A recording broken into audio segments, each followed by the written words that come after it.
music. He's like love, love, love, and music. La la la, love, love, love, love, love, and music.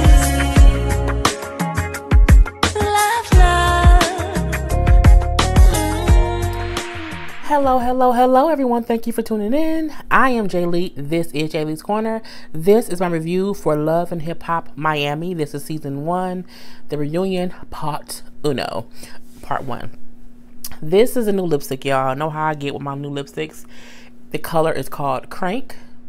It is from Urban Decay, and it looks different on film than it does in a picture. I love it. So if you don't like it, get over it.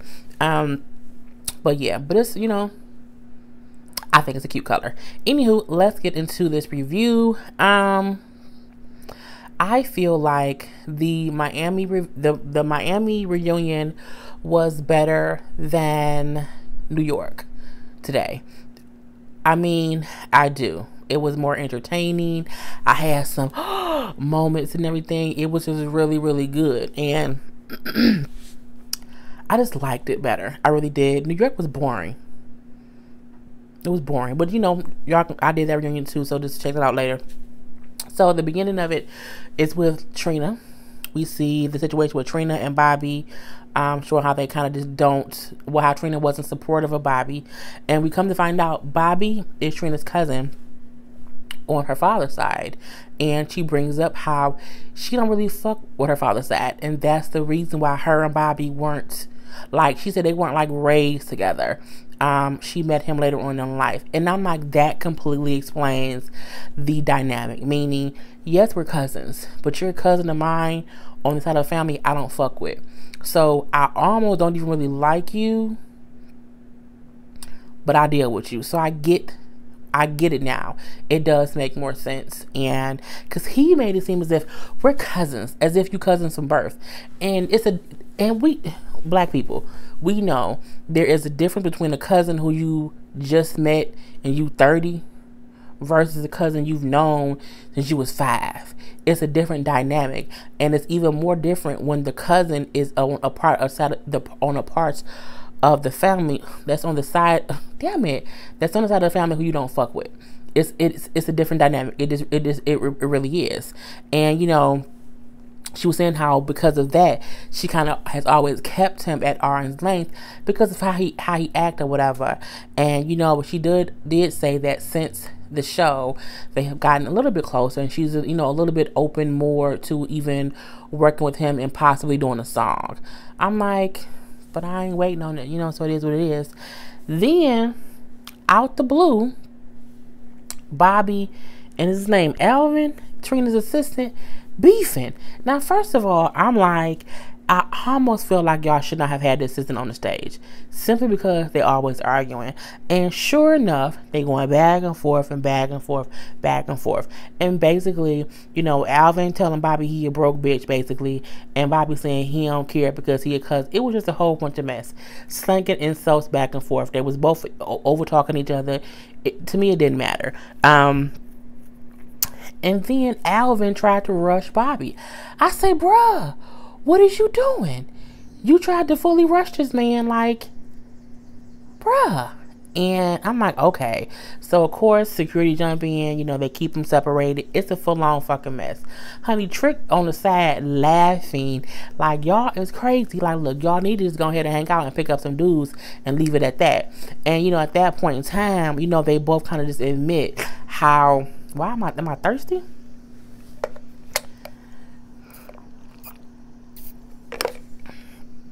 I told y'all my mouth be thirsty and it'd be too much. Anywho, they both admit how they probably just need to have a conversation because they really don't have a beef with each other. And they can probably really be, hanging out or whatever.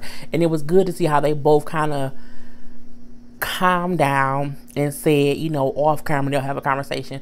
What I was happy was that they didn't make a agreement to be cool and they pull a whole Zell and one on rush the other one. So it was a good little moment.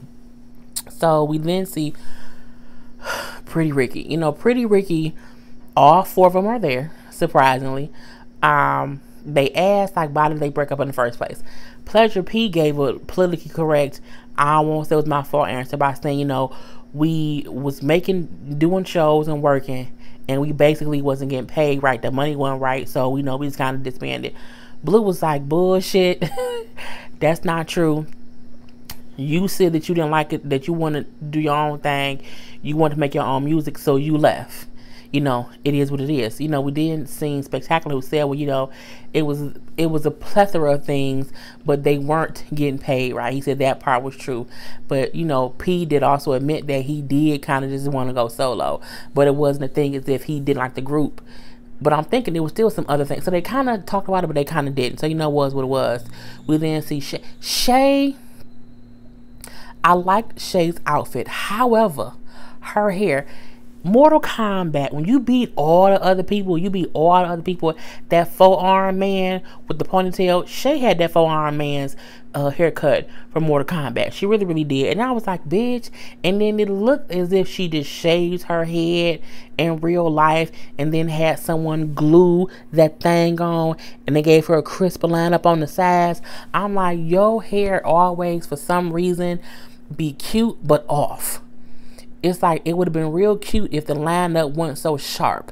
Like, cause it looked like they just taped it down on your forehead and left it there. I mean, it was cute, but you look like that four-arm man from Mortal Kombat, and it was what it was. So she then said how she apologizes to Baby Blue and the group within themselves, saying how she initially didn't support P working with them because she only had some of the story of what happened with them as a group. Meaning, after her and Blue got cool, he told her some other things that P probably ain't tell her. And so she then found out more of the story. You know, but she apologized for them for how she acted. You know, P saying in the moment of Shay and Blue arguing, he didn't defend either one of them. He said, basically, I let y'all argue it out so that after the fact, I can then defend y'all one-on-one as I talk to y'all separately. He said it's a hard thing if two people arguing and then you trying to get into the middle of it and defend them both. Ain't nobody gonna hear anything. So I did like his idea on how to not get involved but get involved. You know, let them finish arguing it out and then talk to them later. I kind of liked it, but at the same time, I'm like, you could have at least told one of them, hey, calm down, chill out, let me go talk to her. Hey, calm down, chill out, let me go talk to him. And just stop them from arguing. Not even defending one person or the other, but just stop the argument altogether. But, you know, it was what it was. And Blue even say, no, he did the right thing, you know what I'm saying? Because he talked to me separately, he talked to her separately. And then look at it. And P said, right, y'all friends now, so, you know, I did the right thing. So, we then see, wait, Shay was saying something like, well, I was your girl and you could have defended me initially. Then Liz, her friend, who was also Prince X, was trying to speak up for Shay. Honey and Blue got all kinds of mad. You know what I'm saying? He got all kind of mad, disrespectful towards her. Like, bitch, who is you? Shut up. I don't want to hear my... And I'm like, what the fuck is going on? So Nina like, well, calm down. You know, this is a reunion. The point of reunions is so people can can talk about what happened. I don't know if he got up. He didn't get up. Prince got up. Because again, that's Prince X. Because he got up because the way that Blue was speaking to her was completely out of line. It was completely disrespectful. And can't nobody tell me that Baby Blue ain't out here beating on bitches every day. He got an anger problem against women. He has a complete anger problem. And it feel like if he was in the presence of a woman and they was arguing, he would punch him in the face. That's the tea he was giving me. As if you argue with me and you get too much, I'm going to probably end up punching you in the face. Because it was just real extra. I'm like, I don't ever understand how a man can get that aggressive in conversation with a woman for no reason. Because it wasn't as if she was saying something crazy. It was not as if she said something against him. She was speaking up for Shay. And then Shay, because he said, who the fuck is you? And Shay said, that's my homegirl. That's my friend. He said, oh, I didn't know who the bitch was. And then from there, he just kind of kept going at her like, well, shut up, bitch. I'm like, what the fuck did she do to you, bruh? You know, when Prince stand up, like, dog, don't talk to her like that. Then Slickum, little drunk ass, get up like he gonna rush Prince, but he was in laughing as if it was a joke. I'm like, what these niggas think it's a joke? I just can't take it. Jesus fix it. So they kind of calm things down, and Nina then explains to him, like, look, this is a reunion. We're gonna respect each other, and you're going to respect the women here. We all deserve respect. The reunion is for everyone to speak their piece and give their opinions. Anyone here can say what they feel, because that's what the reunion is for. He then tried to go at Nina and say, you not going to take me by no bitch. And she like, I'm going to do what Nina got his ass together and calmed him the fuck down. He tried it. He did try it. And what I love is Nina didn't back down. Nina didn't even have to let security or someone else come in to handle him. She did it herself, which means she's a great host, because some people allow security to come in or production. She's like, no, you gonna shut up, you gonna respect us, because that's what we're here for. And then he did calm down immediately, and he apologized to Nina as well. And I'm like, you can't tell me he ain't out here beating women. You just can't. He beat women. He either has or he will in the future, and you can't tell me different. So, you know, P was then saying how he just felt like if Shay was his woman, she would not have acted like that in the first place. But I'm looking like, P, shut up. You know what I'm saying? It is what it is. And then Blue bring up how, yeah, he called me thirsty. I can't ever be thirsty unless it's for Trina. And then he look over at Trina, and they like, I'm like, he is really shooting his, he stared at her like, I want you to know I want you. So I'm gonna continue. I'm like, he shot his shot. And then Slickum say he be calling me. He really like Trina. I mean, it's Trina, so you know it is what it is. Pleasure, Gabby, and Shay. So Gabby isn't there in person. Gabby is in Jamaica, and so she was there like via video, whatever. And you know, Gabby saying how she ended things with P because she needed to like work on herself or whatever, and then she decided later on to try to get back with him. And Blue was like I told him before, she's an opportunist. I told him, you know what I'm saying, she left him alone from before when the group broke up, and then she said out her own mouth, when I heard the group was getting back together, I said we should get back together. Groupie opportunist. He said, so she said to herself that, you know, she's a groupie. You don't know our relationship. He like, you said it on camera, bitch. It is what it is. And at that point, he said, I told P, when P said what happened, I told him, that girl an opportunist, you know, stick with your girl, stick with Shay, because he like, yeah, she a firecracker, but she had your back, she a rider, and you should just stay with her because she Gucci.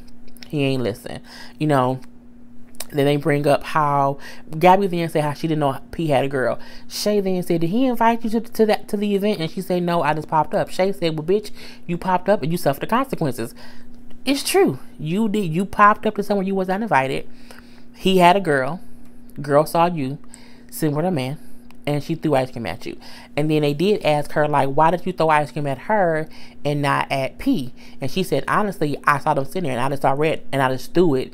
And I think Slickum said, nah, P ducked, and it hit her. I said, bitch. And then Spectacular ain't shit gonna say, that was real good aim though, Shay. That was real good aim. I'm looking like, y'all ain't shit, bruh. It was just so funny. And, you know, then the goddamn government twins, you know what I'm saying, the China cabinet people, the thing one, thing two, China dog one, China dog two, them Chinese people, they try to like jump in and get included in it. Like, well, nah, you know what I'm saying, if she didn't know that he had a girlfriend, why was you mad at her? And that's just dumb. And then when Shay said, well, like, I'd already felt like he was possibly messing with someone else, so when I seen it, I got pissed. Goddamn Chinese government twins gonna say, well, if you knew he was fucking around, why would you with him? Bitch, that ain't what he said. I mean, that ain't what she said at all.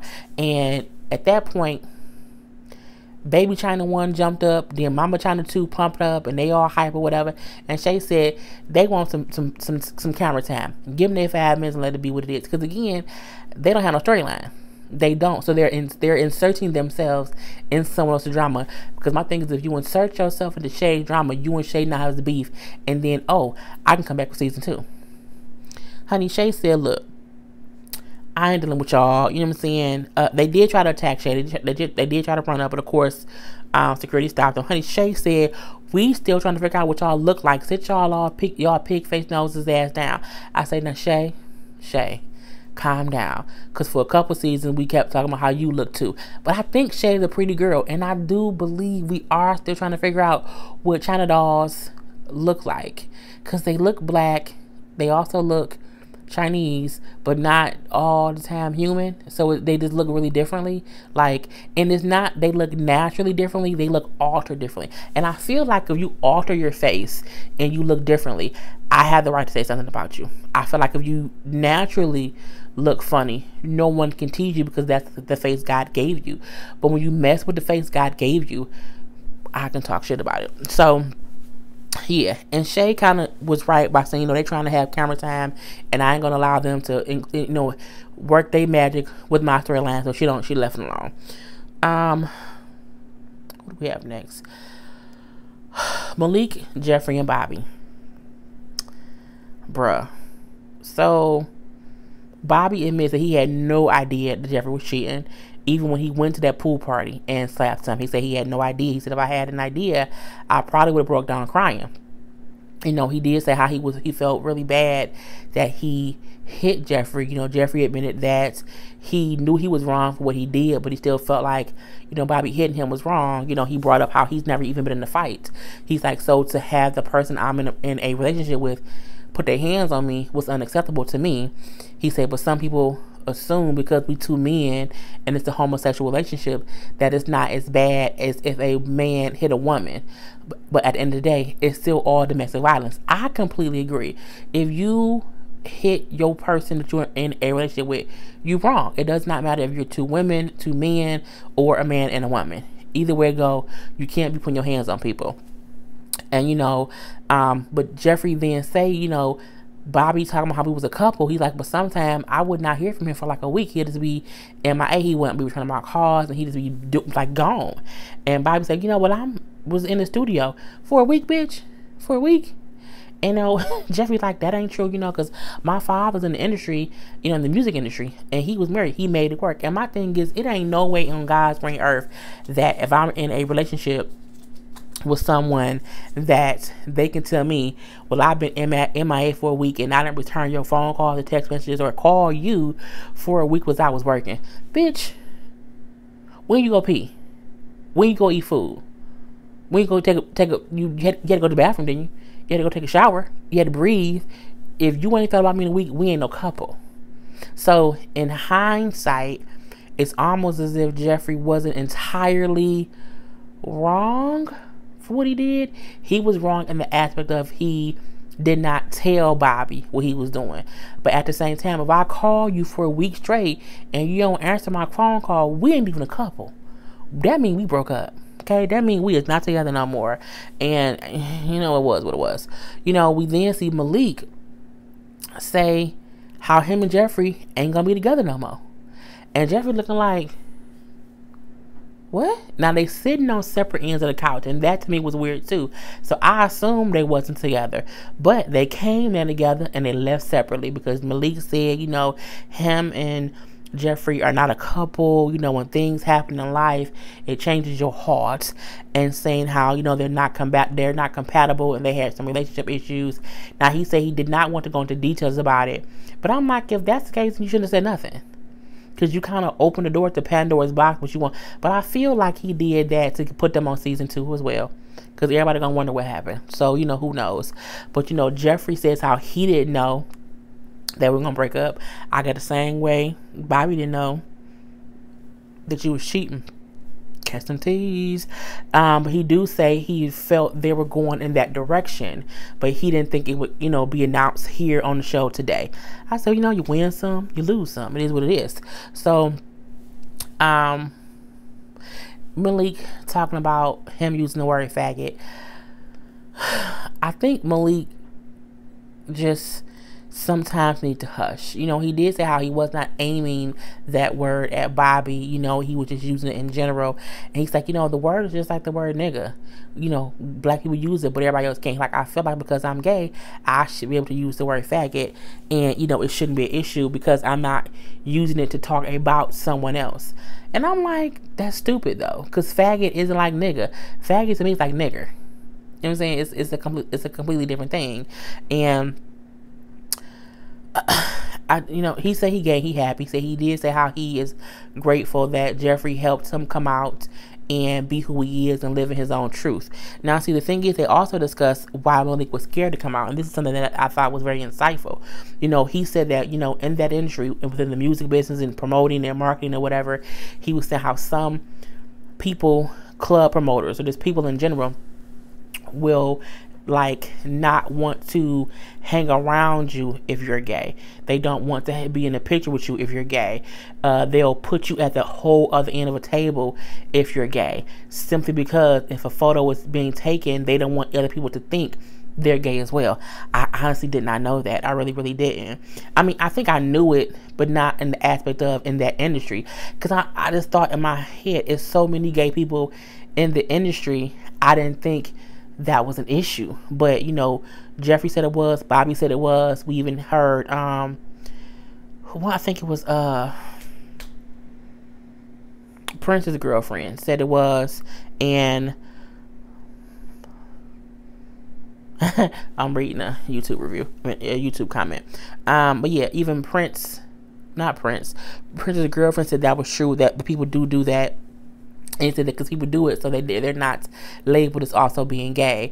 Bobby was saying, you would be so surprised the things that gay people have to go through just in the working industry in Miami. Now, I don't know how that goes for other cities or states or whatever, but they said at least that's how it is in Miami. And, they talked to Prince too, who, people was questioning his sexuality, even me.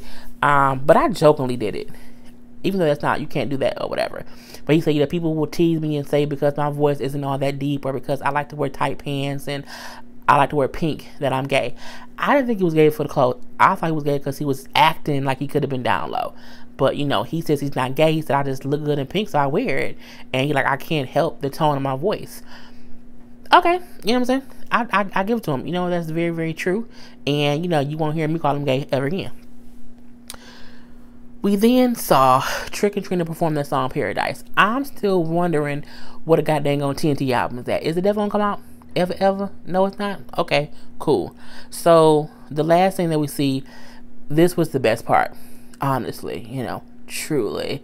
Hollywood was saying how Amada kept making it seem as if she hated him, making it seem as if they had this horrible situation that was just crazy. He brings up, he said, someone asked me to, because Nina said, would you accepted a business meeting with her? He said, well, no. He said, a friend of mine asked me for a favor and said, would you check her out and work with her? I think she's talented. He said, so he was trying to make it seem as if I didn't seek her out. I was basically doing a favor for someone else, Mona Scott. And, we met up. He said, but then she comes to a business meeting with her mother. And he's like, you don't bring your mother to a business meeting. I bring my mother everywhere. She's always with me. And I completely get that. At the same time, Amara, but at the same time, you can't bring your mom to a business meeting if she ain't a part of your business. Because she said, my mom has been with me whenever I do whatever. It's a great thing that your mother is your support system and she supports you, but she's not your business manager. If she's not handling business with you, you should not bring her to a business meeting. It's cool if you bring your mama because she's the one who handles your business. And, they asked Trina, did she think it was unprofessional for Amara to bring her mama? And she said, I wouldn't bring my mom because, again, she's in stuff too much. She has too many questions, and it's just not professional. And it's not. Amara kept on saying that she brought her mama as if her mama was Matthew Knowles, as if her mama was Miss Tina, Beyonce's mama, as if her mama was Ashanti's mama, as if her mama was really her manager, and she isn't. She's your support. She's your mom who supports you wholeheartedly, and that's a great thing. But she's not your manager. She's not working with you business. Like when I get emails for certain stuff, that's the business stuff, I send it to my mom. Because my mom she's working with me for Jaylee's Corner. So if I was having a meeting, my mom would be there. But she would be there because she's there to help me with the business, not because she's my mom and she just supports me. You know what I'm saying? It's a difference. And I think Amada just didn't get that. But he then brought up, he was like, well, you acting like we wasn't having fun. He we hung out. He's like, me and your mama was dabbing. He said, but that didn't get aired. So he was making it seem like y'all made me seem like it was this horrible situation, but in real life, it wasn't. Because we was having a good time. They just didn't air that. He then said, after the club, or after all that stuff happened, you came to my house. What? And they was like, what? And he said, did you not come to my house with covers and blankets and new sheets and stuff? Did you not come to my house? And they like, did you go to his house? Did you go to? Because again, none of this came out this season. She made the whole season. She made it seem as if he was a piece of shit from the top to the bottom. So, she says, yeah. He's like, and didn't you get in my bed? Like, did you not lay across my bed? What? And she says, this is gonna sound, you're making it sound really wrong or whatever, but she then admits, yes, I did lay across your bed. My thing is, any man who I hate, who's a piece of shit, who I think is racist and I think hates me for my hair and all this other stuff, you not gonna tell me that you was at that man's house and you bought him a new sheet set and laid in his bed. Like, you never said that, like, ever. You know what I'm saying? You made a big issue of him not wanting your mother there, but you never said, at the meeting we had a great time, because at the meeting we was dancing or whatever. So it do seem like she left things out, and like production left things out to build this narrative of him being a complete total asshole. Now, he was a complete total asshole with things that he said, yes, but my thing is, they didn't play anything to make him seem good in any way. And I think that's why he brought up the things that they did not show on the show. And then the episode goes off with her admitting that, yeah, she laid in his bed. And my thing is, even that don't mean she slept with him at all. But what it does mean is you left things out so the narrative can be the way that it was. That you was kind of this, he was kind of just fucking with you all season in a negative way. But you want that man some sheets. Girl, bye. So I can't wait till the next episode to see what's going to happen and see how that plays out.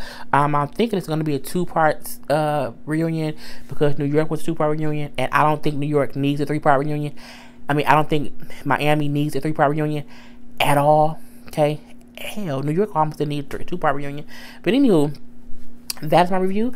Put your comments below. Don't forget to like, subscribe, and to share my videos and with my channel and all that good stuff. So, other than that, I am Jay Lee. This is Jaylee's Corner.